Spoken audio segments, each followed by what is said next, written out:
Bienvenue sur la TFM et bienvenue à Question Directe qui reçoit aujourd'hui M. Amadou Ndiaye. Amadou Ndiaye est enseignant-chercheur, spécialiste de politique et pratique de développement. M. Ndiaye a écrit beaucoup de livres sur le développement du Sénégal, sur l'agriculture.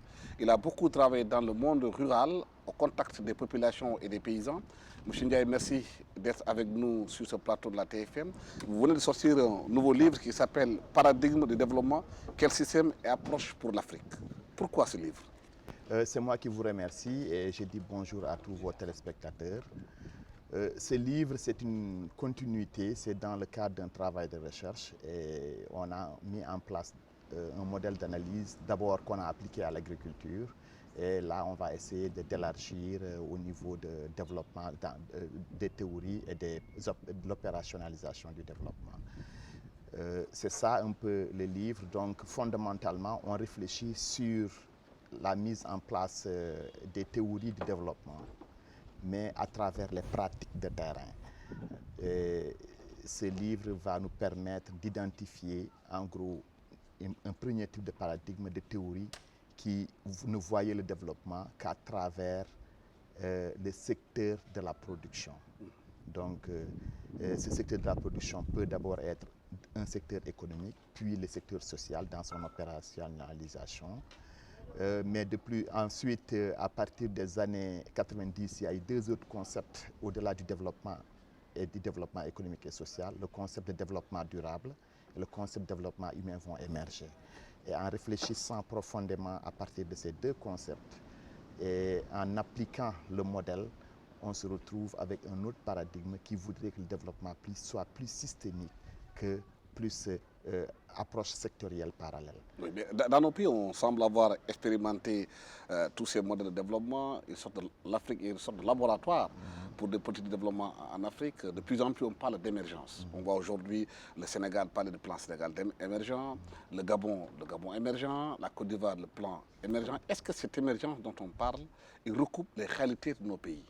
Oui, on ne peut pas dire que ça ne recoupe pas les réalités de notre pays, mais ce qu'il faut, c'est s'interroger d'abord sur la manière dont les plans sont élaborés. Fondamentalement, sur le plan conceptuel, on se rend compte que l'émergence a plutôt une dimension plus économique qu'une dimension intégrateur de l'ensemble des dimensions du développement. Et il faut se dire qu'il y a une pensée économique dominante qui veut d'inspiration néolibérale, qui veut que l'ensemble des politiques qui sont mises en place soient d'abord une politique sectorielle, je veux dire dans le secteur économique, et à qui on adjoint des politiques, on adjoint les secteurs tels que le secteur social, le secteur environnemental, et on a essayé d'intégrer, mais c'est cette intégration qui semble manquer. Et dans nos plans d'émergence, on voit que l'émergence n'était pas une théorie ni un concept de départ. C'est après que certains pays se sont retrouvés à un certain niveau qu'on a dit que ces pays sont émergents. Et à partir du trajectoire de ces pays, on a fondamentalement conceptualisé l'émergence. Mais l'émergence en tant que terminologie, mais il faut dire que quand on revoit les théories de Rostow sur le décollage, on a à peu près la même construction qu'au niveau de l'émergence. Maintenant, ce paradigme qui veut que tout passe par des approches sectorielles et avec une dominance économique, ce paradigme ne permet pas fondamentalement de saisir les réalités et d'agir en même temps avec les réalités. Il faut une approche plus holistique, plus systémique pour qu'on puisse arriver à ces choses-là. Donc, là où le bas blesse dans ces plans, c'est qu'il n'y a pas une vision holistique des choses, il y a une vision juste sectorielle des choses qu'on adjoint d'autres secteurs. Il n'y a pas une réflexion approfondie dans nos pays pour permettre le développement véritable. Oui, en fait, peut-être c'est surtout le systémique qui manque. Dans les plans d'émergence, on va voir les axes, par exemple, axe économique, axe social et ensuite axe gouvernance. C'est la dimension politique, l'axe gouvernance. Mais ce qui manque, c'est cette approche systémique. Et si on regarde, on a plus des approches sectorielles et on ne sait pas comment, de manière systémique, avoir des éléments, j'allais dire, des éléments organisés, interdépendants et qui agissent en même temps et qui s'autorégulent.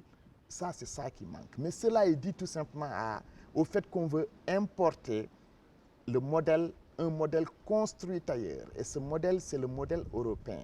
Mais on se trompe souvent parce qu'on considère que dans le modèle européen, si les choses se sont passées, ça se passe seulement avec le transfert de normes des dimensions économiques, sociales, j'allais même dire technologiques. Mais fondamentalement, quand on suit ce que les mercantilistes et les physiocrates ont écrit au 15e et au 16e siècle, on va se rendre compte qu'il y avait une dynamique globale de la société et on se basait sur la dynamique globale de la société pour décrire d'abord, souvent les gens décrivent, les économistes classiques décrivent et ensuite énoncer des théories qui peuvent aller avec la société. Mais est-ce qu'aujourd'hui, dans nos pays comme le Sénégal, vous sentez qu'il y a une dynamique globale au sein des populations par rapport à ces plans qu'on nous apporte? Non, en fait, je ne sens pas. Je ne sens pas cette dynamique parce qu'il faut bien identifier, décrire le système. Quand je dis décrire le système, c'est de voir les gens qui sont dans ce système.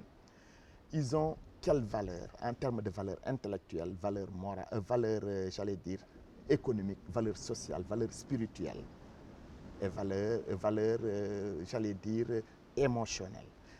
Et voir quelles sont les normes dans la mise en œuvre de ces valeurs-là. Dans l'application quelles sont les normes qui ont été produites par la société. Mais ce qu'on fait, c'est vrai qu'on a des normes, on a des valeurs qui sont ancrées dans notre société. Mais si on veut faire le développement, on transfère des normes de fonctionnement d'ailleurs. Je vais donner des exemples plus concrets. Ce qui se passe, c'est que si on prend la route, nous tous nous connaissons la route. Nous tous, nous voulons une route goudronnée dense, enrobée. Nous voulons des véhicules qui roulent vite et qui nous sont importés d'Europe. Pour faire une route, il y a des normes. Malheureusement, ces normes, quand on les met en place et on met le code de la route sur le terrain, on va se rendre compte qu'il y a beaucoup d'accidents. Regardez nos autoroutes, regardez une route nationale. C'est parce que les utilisateurs, les usagers de ces routes, que ce soit les chauffeurs ou les piétons, n'ont pas la valeur normale. Ce n'est pas que nous avons plus de routes, mais ils n'ont pas la valeur qui est adaptée à la norme. Ils vont l'utiliser la route en fonction de leur valeur personnelle. Et ça va créer beaucoup d'accidents. On va dire qu'il y a beaucoup d'accidents, il faut rectifier les accidents, il faut agir. On va faire une action par contrainte. La contrainte, c'est l'accident. Pour régler l'accident, on met des dos d'âne. Mais dès qu'on met des dos d'âne sur une route nationale, on a détruit la norme de la route nationale. Est-ce que vous voyez? Et si on importe des machines et des moteurs à la Sénélec, quelque chose s'était passé comme ça. On a importé, les ouvriers ont détruit rapidement les machines parce qu'ils n'avaient pas les valeurs d'utilisation. En agriculture aussi, c'est la même chose. Fondamentalement, c'est quand on met en place des normes et des valeurs, c'est qu'on produit une rationalité. Aujourd'hui, au Sénégal, on a un système éducatif. Ce système éducatif on a un système éducatif hybride, j'allais dire double ou bien désintégré. On a les gens qui sont formés dans le système d'éducation formelle. C'est ce qui vont à l'école, vont jusqu'à l'université. Ils ont des valeurs que l'école et l'université leur donnent. Et on leur donne des normes quand ils sont dans des bureaux, quand ils sont dans des lieux de travail, avec les normes avec lesquelles ils doivent travailler, c'est des normes qui sont importées. Il y a d'autres, la majorité des Sénégalais ne vont pas à l'école. Ceux qui ne vont pas à l'école vont être formés dans un système non formel ou informel. Ils vont avoir des normes et des valeurs. Mais on va se rendre compte que ces normes et ces valeurs qu'ils ont dominent même ceux qui sont formés dans les écoles. Nous qui sommes formés dans une école, quand nous sommes dans un bureau, nous savons comment on doit travailler, on nous a appris. Mais étant donné que nous sommes dans la société, on nous a aussi formés, la société nous a formés à intégrer les normes et les valeurs de la société. Si je suis dans mon bureau, mon marabout m'appelle, je laisse rapidement ce que j'étais en train de faire. Alors que ce que j'ai appris à l'école ne devrait pas me permettre de le faire, j'essaie de suivre ce que mon marabout.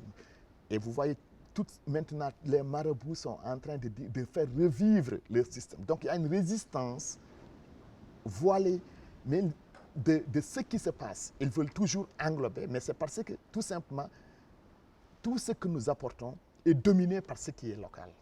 Les valeurs locales dominent encore en chacun de nous les valeurs locales dominent. Mais c'est parce qu'on a oublié dans le système éducatif de prendre ce qui est bon dans le local et de le mixer avec ce qui est bon dans ce qui est importé pour en faire une valeur, c'est ça? Oui, en fait, c'est surtout une construction interne. Même si on importe des choses, c'est parce que tout le monde ne fréquente pas le même système éducatif. Si tous les Sénégalais, c'est pour ça qu'on a parlé de l'éducation pour tous, on avait parlé de l'éducation pour tous à l'an 2000. Si tous les Sénégalais fréquentaient le même système éducatif, où ils ont les valeurs de même type intellectuel et tout ça, ça allait permettre fondamentalement de régler le problème. Donc il y a une construction interne. Donc c'est le processus de socialisation du Sénégalais qui pose problème. Il est socialisé, celui qui va travailler, il est socialisé avec deux systèmes de valeurs qui ne répondent pas au même normes. Qui sont quelque part antinomiques. Oui, peut-être pas antinomiques. Sur certaines valeurs. Oui, sur certaines valeurs, exactement. C'est des valeurs antinomiques. Vous voyez bien qu'en Occident, plus on fait avancer les valeurs, plus on met en place des normes qui permettent de gérer ces valeurs. Je peux prendre tout simplement l'homosexualité, le mariage pour tous. C'est des valeurs que les gens prennent et on met en place des codes, des normes pour gérer ces valeurs-là. Donc, et nous, on continue de dire, tout simplement, on va dire qu'on ne va pas importer ces valeurs-là, l'homosexualité, on ne va pas l'importer, c'est pas que je veux. Et on va continuer à vivre, on n'importe pas l'homosexualité, mais on peut importer tout ce qui est autour de l'homosexualité. Est-ce que vous voyez? Et fondamentalement, si on décide d'entrer dans un système, il faut y aller jusqu'au bout, ou bien revenir dans un système et essayer de voir la dynamique interne du système et construire des valeurs et produire des normes. C'est ça un peu la difficulté. C'est très difficile à mettre en œuvre. Ce qui est, même à élaborer d'abord, à conceptualiser, je ne parle même pas de mettre en œuvre. Si on parvenait à bien construire, on verra qu'on peut avoir plusieurs systèmes de développement. Et on peut sortir de l'approche sectorielle qu'on a pour aller vers une approche plus intégrée, plus systémique du développement. Malheureusement, ce qu'on fait, c'est qu'on nous transfère des normes aussi bien pour les scientifiques, je veux dire que c'est ce qu'ils font la technologie, mais c'est ce qu'ils font aussi les sciences sociales. Si on élabore un projet de développement, si on élabore un programme, on pense le programme dans le modèle occidental. On le pense comme ça. Vous avez beaucoup travaillé dans le domaine de l'agriculture. En 2009, on a vu que le président Abdoulaye Wade avait lancé la GOADA, la grande offensive pour l'abondance, l'agriculture pour l'abondance au Sénégal. Mais vous n'étiez pas très convaincu par ces pratiques, ces façons de faire. Aujourd'hui, on parle dans le Sénégal émergent de l'agriculture comme étant une autosuffisance alimentaire, alors que pour vous, le paysan, il n'est pas dans l'esprit de l'autosuffisance alimentaire, il est dans la sécurité alimentaire. Oui, ça c'est vrai quand on envoie les étudiants sur le terrain, et nous-mêmes nous allons quelquefois sur le terrain. Quand on regarde les résultats, on se rend compte que, par exemple, prenons la zone de la vallée. Les agriculteurs vous disent clairement que les objectifs d'autosuffisance en riz, c'est les objectifs du gouvernement. Eux, leurs objectifs, ce n'est pas ça. Donc, on a une dichotomie entre les objectifs. Alors que le gouvernement ne produit pas. Le gouvernement appuie les producteurs. Si le gouvernement définit des objectifs d'autosuffisance alors que les gens ne produisent pas, tant que les gens n'adhèrent pas complètement à ces objectifs, ça ne marche pas. Mais ce qui se passe, c'est qu'on va avoir deux choses. La première chose, quand on observe, on va voir que l'exploitation agricole, j'allais dire, dans l'exploitation agricole, le paysan qui est à Matam, qui est à Ranérou, ou bien qui est à Fongolembi, il a une unité de production, une unité de consommation, c'est sa famille qu'il doit nourrir en termes d'alimentation, d'habillement, en termes de gestion de la santé, en termes de gestion de l'éducation de ses enfants.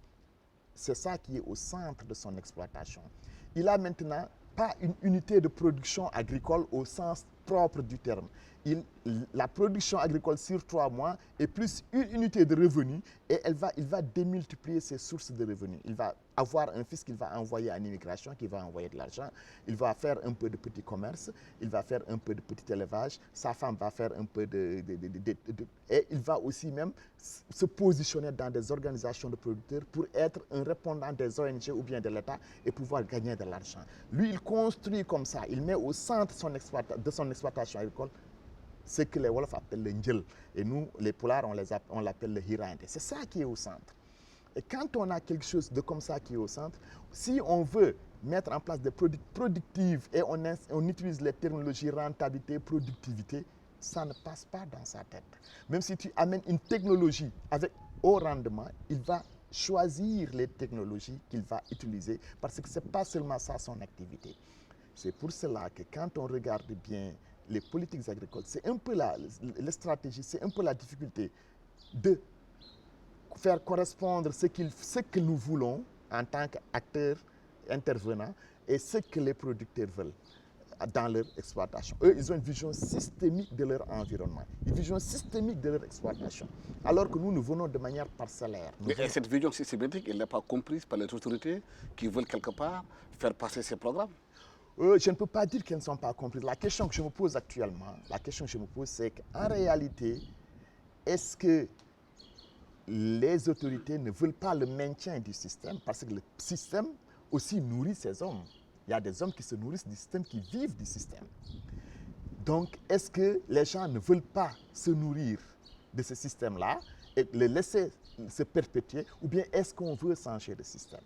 Si on veut changer ce système, on n'agit pas tout de suite sur la productivité, sur la production ou la productivité. On agit sur deux autres éléments. Dans le système, il y a la socialisation, donc l'éducation agricole par exemple, avec ses trois composantes, l'éducation formelle, donc la formation dans les lycées, collèges et universités agricoles, il y a l'éducation non formelle avec le conseil agricole et la vulgarisation. Maintenant, on a aussi ce qu'on peut appeler les subventions agricoles. Ici, aujourd'hui, on subventionne plus comment on appelle ça, les gars là, comment on les appelle? Les intermédiaires, ceux qui font les aménagements, ceux qui achètent des intrants, ceux qui vendent des intrants, ceux qui vendent du matériel agricole, alors qu'on n'a pas formé le producteur pour que lui-même, dans la formation, pour que lui-même il ait une entreprise où l'État va le subventionner, mais l'État, quand il subventionne le producteur, il ne donne pas du matériel, il ne donne pas des intrants, mais il passe directement l'argent passe directement dans le compte du producteur en fonction de sa productivité. S'il dit produit tant, si l'État a une politique d'autosuffisance en riz par exemple, l'État dit que moi, je veux subventionner les gens qui travaillent dans le riz et qui font des rendements et qui sont importants. Qu'est-ce que l'État doit faire? C'est de dire que si quelqu'un augmente ses rendements de 30%, je lui donne une subvention de temps. Mais dans votre exploitation, vous êtes des entrepreneurs.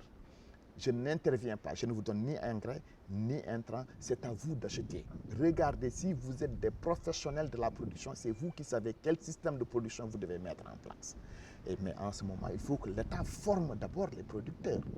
Si l'État ne les forme pas dans des écoles, d'abord, et crée un nouveau type de producteur, l'État va continuer dans le système en subventionnant, en achetant, en faisant des marchés, en vendant, en achetant.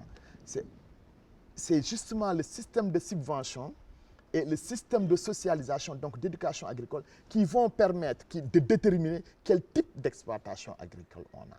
Si on a un système de subvention qui insiste sur les intrants, qui insiste sur les aménagements et tout ça, et ici on a une éducation agricole qui ne prend pas en compte le producteur agricole, mais qui forme seulement des gens qui vont faire la commercialisation, qui vont faire le conseil agricole et qui vont faire de l'administration agricole, on aura des exploitations agricoles qui vont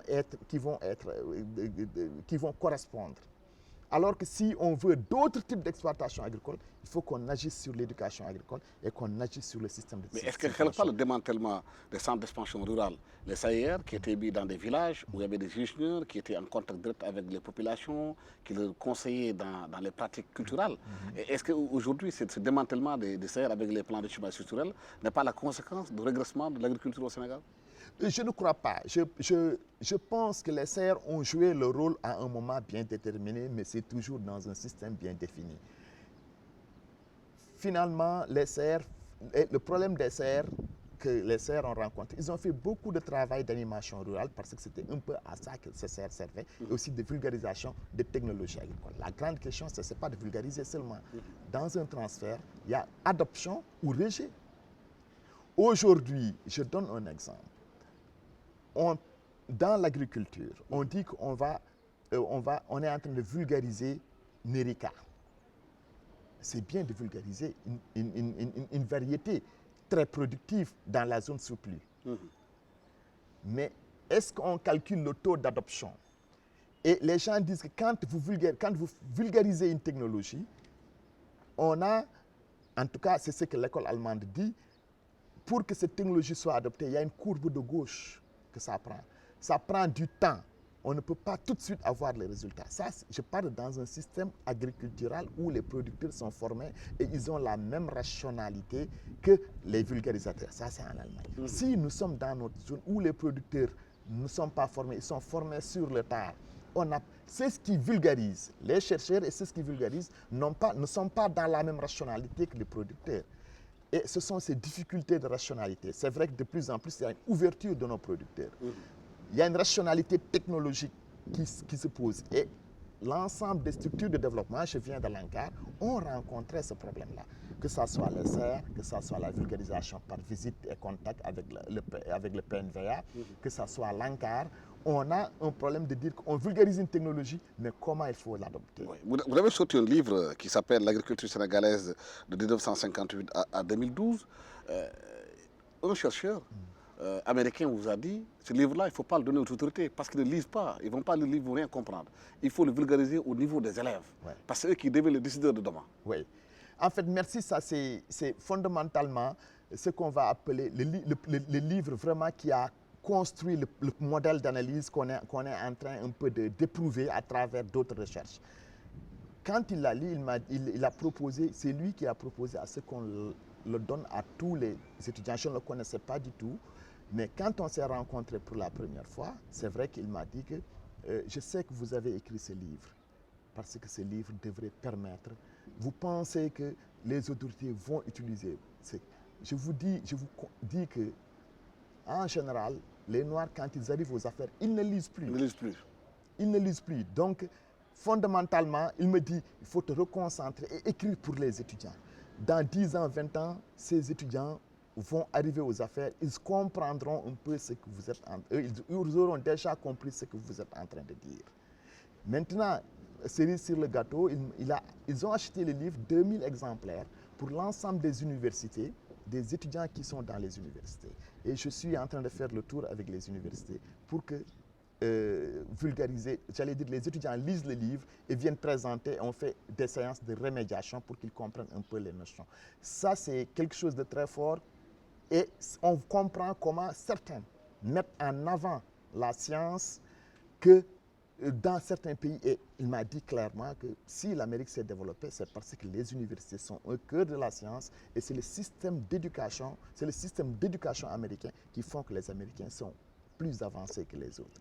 Donc, fondamentalement, j'avais peut-être... Un système adapté aux réalités américaines. Exactement, ça c'est fondamental. La construction de l'Amérique a permis que les Américains ont une approche très libérale de la chose et il faut travailler, il faut produire. C'est déjà le concept d'Adam Smith, capital et travail. Donc chaque Américain est conscient que sa valeur, je donne une anecdote, je suis parti des États-Unis, je suis revenu à la maison, j'ai rencontré au village, j'ai rencontré mon grand-père. Qu'est-ce qu'il me dit?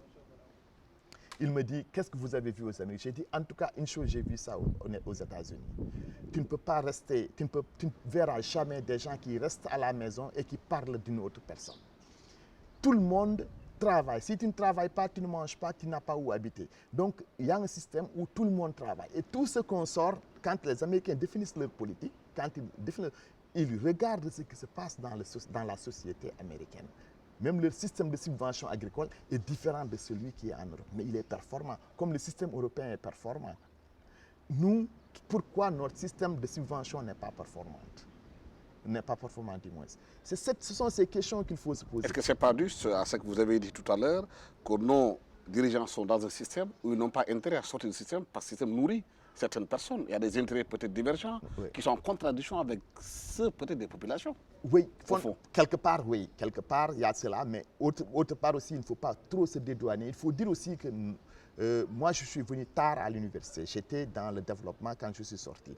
Mais il faut dire aussi cette dynamique de recherche qui produit des choses et il n'y a pas une dynamique globale, même si on peut dire aussi que c'est l'État qui devait mettre les fonds de recherche à la disposition des chercheurs. Un chercheur qui n'a pas de fonds de recherche aussi pose problème. Certes, on a quelques fonds de recherche, mais c'est des fonds compétitifs et on sait un peu comment les choses sont on peut gérer dans ces fonds de recherche. Mais fondamentalement, à l'université, le chercheur, l'enseignant, il doit faire ses cours, mais le chercheur doit se débrouiller pour faire ses recherches. Si tu ne te débrouilles pas, si tu n'es pas dégourdi, tu ne peux rien faire. Et donc, il y a un système global qui est là. Et je pense que fondamentalement, le système d'enseignement supérieur, aujourd'hui, sa reconstruction, ce n'est pas seulement construire des classes ou bien c'est dire comment financer la recherche universitaire. Je donne un exemple. On met dans le salaire des enseignants une indemnité de recherche. Oui, mais que tu fasses la recherche ou que tu ne la fasses pas, tu reçois cette indemnité. Je me pose la question, pourquoi cela? On devait mettre en place des fonds de recherche pour des équipes de recherche. À chaque fois, tu dois recevoir tes indemnités à travers ce fonds-là, si tu fais de la recherche. Si après l'épuisement du fonds, vous ne faites pas une publication, on arrête le financement de cette équipe de recherche jusqu'à ce que cette équipe de recherche fasse des financements, fasse des résultats de recherche et fasse comment on appelle ça, des publications. En ce moment, si on fait des publications, on peut dire que cette équipe est performante, on augmente son financement. Mais il y a des choses qui sont difficiles à comprendre. Et je n'ai pas compris pourquoi la réforme sur l'enseignement supérieur, la concertation, ne s'est pas profondément pensée sur ce problème-là. Voilà. M. Amadou Ndiaye, merci d'avoir été avec nous sur ce plateau de la TFM. Vous êtes l'auteur de ce livre « Paradigme de développement, quel système et approche pour l'Afrique ». C'est un livre qui pose des problèmes auxquels est confronté notre continent par rapport à son système de développement. Vous dites qu'il y a une approche, la plupart du temps, dans nos politiques de développement sectoriels. Il n'y a pas une vision holistique et systémique pour permettre de prendre en charge toutes les questions pour régler la question du développement dans nos pays. Merci d'avoir été avec nous donc sur ce plateau de la TFM. Merci à toute l'équipe technique qui m'a accompagné pour la réalisation de cette émission. Merci. Au revoir.